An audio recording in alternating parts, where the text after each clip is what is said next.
Another technique you can use that we're going to be doing on another ghillie suit is putting a hood. And what you're going to do with a hood is take the collar of your flight suit or the shirt that you're using for your ghillie suit, and you're going to sew directly along the collar a hood from a jacket, or you could even sew net that's attached to a hat on here. And this is kind of nice because it's a one-piece deal. You don't have to worry about leaving your hat behind. It's already attached to the suit.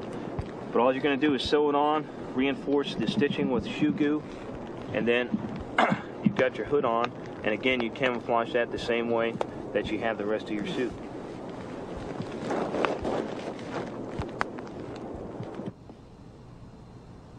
If we look around here, what we've been doing so far, you can see suits in various stages of preparation. We'll start with this one. This one's the least finished so far. We've got our flight suit. We checked to make sure we had no large rips or tear that needed to be repaired prior to us starting. Then what we did, we laid the suit out on its front, extended the arms and the back section out. We then took some net from an old Army camouflage net, and we laid it out along the back and cut it out. The next thing we did is we took shoe goo, which we discussed about earlier, and we went all along the perimeter, along where these knots are, and glued it onto the fabric itself.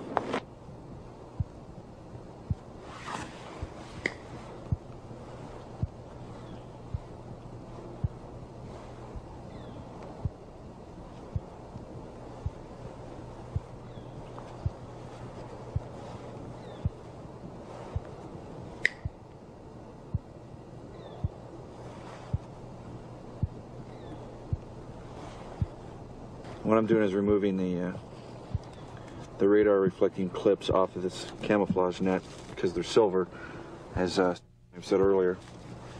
Give your position away if the sun hits you just right. Once we were done with that, we picked up the net and found out where the saggy portions were and shoe gooed it to reinforce it so it wouldn't bulge out as much, because if you just glue the perimeter on and you don't glue anything or sew anything in the center, you get a very saggy appearance and your camouflage will all droop around your waist, or it could possibly just tear right off the back of your suit. So you want to reinforce it along the middle, and you don't want more than about 1 inch to 2 inches of give in any one section of the net. So you go ahead and glue it and check your different sections around to make sure you don't have too much give or play in any of the netting material. Knots in them. So you tie it tight. And then what I do is once I have all my knots tied onto my netting, I take the shoe goo and I apply a little dab to the knot. Once you're done with that, then you concentrate on the front side. And you can see right now, we've already done one knee patch on this flight suit. And over here, you can see another fella. At this time, he's going ahead and shoe gooing his knee patch on. Again, all he did was put an S or an X-shaped pattern of glue on the reverse side of the fabric, and then once he gets done, he presses that down firmly on the fabric. Wants to hold it for a couple minutes. Shoe goo sets relatively fast. It's got the same consistency of rubber cement. Fairly easy to work with. Okay, one of the other things we'd like to point out is here you see on this flight suit we have canvas. What Ron's using here is a rubberized fabric, okay? The big thing with any of the fabrics that you're going to use for reinforcement, one, it has to be a very robust or durable type fabric. It has to be very thick and sturdy. And the other thing, you want to have some type of earthy color again, your olive drab greens, browns, anything that wouldn't really stand out in nature. And the other thing, like you can see here, it's got a little bit of a glossy appearance to it, but it'll still work because we're going to spray paint over it. And the nice thing about this fabric that he's using is that it's waterproof. So it'll probably have a little bit of longer lifespan than our canvas would. So again, it's a matter of personal preference or the materials that you actually have available at hand. Don't get too wrapped around the axle saying, well, I have to have this. You're going to use what you have available in your local area. And the big thing, just remember, basic rules, it has to be thick, durable cloth, and it has to be earthy toned colored materials.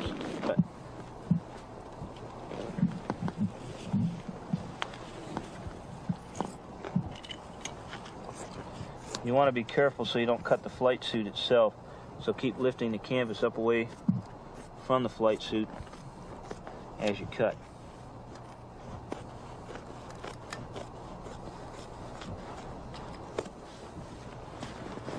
Okay, as you can see now, we have a nice piece of canvas that goes from seam to seam, and all we're going to do is simply shoe glue this. Now, the important thing, you might have to fine tune a little bit, but as I mentioned earlier before, better to cut it too large than too small, okay? So we're just going to fine tune here a little bit, totally flatten the fabric out, make sure that we're from seam to seam.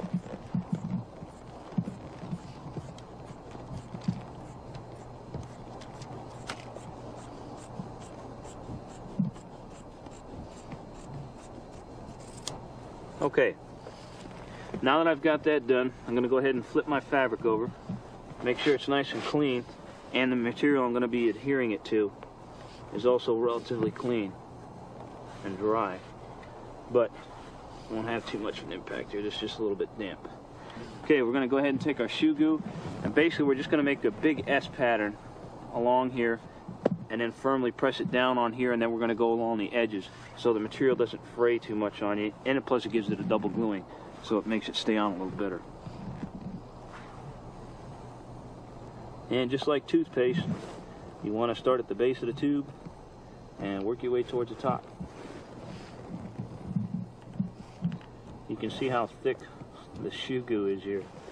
Very much like rubber cement, but even thicker. And if you have to help it out with your finger a little bit, no problem. Once he's done with that, he's going to reinforce along the edges like we have right here with more shoe glue. Again, the spray paint that we used on the other suit is going to cover up a lot of that glossy or shiny appearance. These are my knee pads from my waist down just to the zipper that'll go above my boots, and then my chest pads. My chest patches, and I've cut them rounded corners because these will be on the ground quite a bit, and I don't, even though it's going to be glued down to the flight suit, I don't want there to be any corners that could catch and tear the patch off. So all my patches from the waist up are rounded, like my elbow patches up there. When applying your pads, it's important to remember that when you put on your elbow pads on your ghillie suit, it's not like wearing a sports jacket. You're going to be using your elbows to crawl along and to rest on. So you have the proper positioning of your elbow pads. If you look, it's not like it would be on a normal jacket. It's almost underneath the bend of the elbow, which still provides me the material to crawl along with and to protect my elbow. Or the chest patches provide room for me to bend at the waist here without too much difficulty, and for the zipper that goes up and down. As you can see, the pockets are going to be useless, so they're just emptied and zipped and flattened out so that when the patches are applied, they're no problem. There's no need to cut out the zippers or anything like that. Another thing to keep in mind is when you're using the glue or the shoe glue or any of the other products to apply the patches to your ghillie suit, is make sure you have a well ventilated area. You can see here we have all the open windows, and once your suit is drying, put it in a well ventilated area. At this point you can go ahead and just lay it on outside. It should be fine. Try and keep it out of the rain, and let the shoe glue dry or the glue dry before you continue on from one step to another. Another important thing that we found out, much to our chagrin there, was the tackiness of the glue. It sticks on your fingers, and it's kind of like having a real thick coat of rubber cement. You kind of have to roll it or scrape it off your fingers. A nice technique you can use is to have a set of surgical gloves, or you can use a tongue depressor or popsicle stick to help you put the stuff on.